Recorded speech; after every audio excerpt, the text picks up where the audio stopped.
Nimepata orodha ya watu waliotekwa ndani ya miaka kadha wa kadha, almost watu 83. Huyu bwana anaitwa Bwana Ali Kibao. Watu wakaja pale Tegeta, kashushwa kwenye gari, watu wanaona, abiria wote wanaona, alafu akashushwa. Kesho yake kapatikana amekufa. Nataka nimuulize mtu yoyote, kama baba yako akishushwa mbele yako wewe mwenyewe, alafu kesho yake akapatikana amekufa, utajisikiaje? Tumeona juzi kule mtu anaitwa Mdude, ambaye na yeye watu wamekuja nyumbani kwake, wamevunja mlango, wamemchukua akiwa hai mbele ya familia yake, wameondoka naye, mpaka leo hakuna mtu anayejua yuko wapi. Unaweza ukanyamaza, kumbe unafuata wewe. Kwa hiyo haya mambo kwa kweli yamezidi kipimo. Huyu mwanaharakati wa Uganda, msichana anaitwa Agatha Atuhaire, wamekuja hapa kwenye shughuli zao hizo za kuhudhuria mahakamani. Huyo mtu amechukuliwa na watu waliojitambulisha ni kama watu wa vyombo. Mimi sina hakika kama watu wa vyombo, kwa sababu leo naongelea utekaji kwa ujumla. Nimemwona anaongea kwenye YouTube kwa uchungu kabisa kwamba kaenda mahali akavuliwa nguo, akafanywa udhalilishaji na akaenda kutupwa mpakani.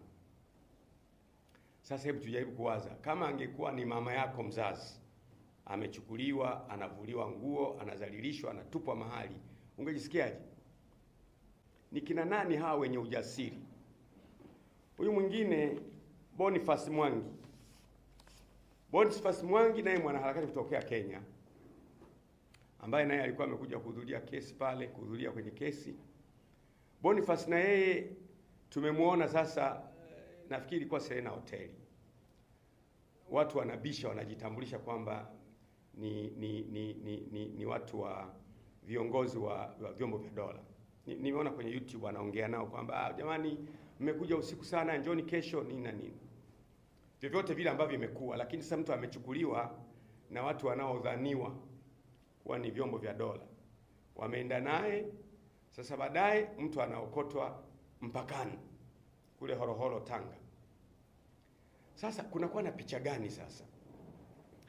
Mimi siamini kabisa, na asema tena siamini kabisa kama kuna vyombo Tanzania, kwa maana ya jeshi la polisi au idara ya usalama wa taifa au magereza au jeshi lolote, wanaofanya kazi kwa mitindo hii. Siamini. Narudia tena, siamini kama kuna chombo cha dola Tanzania kinaweza kufanya kazi kwa mtindo huu, kwa sababu Afrika Mashariki na Kati, vyombo vyetu vya dola ni kati ya vyombo mahiri zaidi kuliko vyombo vingine vyote. Na siamini chombo cha dola eti kwenda kumchukua mtu kwenye hoteli na mkajitambulisha kwamba ni chombo cha dola, alafu huyo mtu akaondoka, alafu akaokotwa ametupwa, si watasema ni nyie?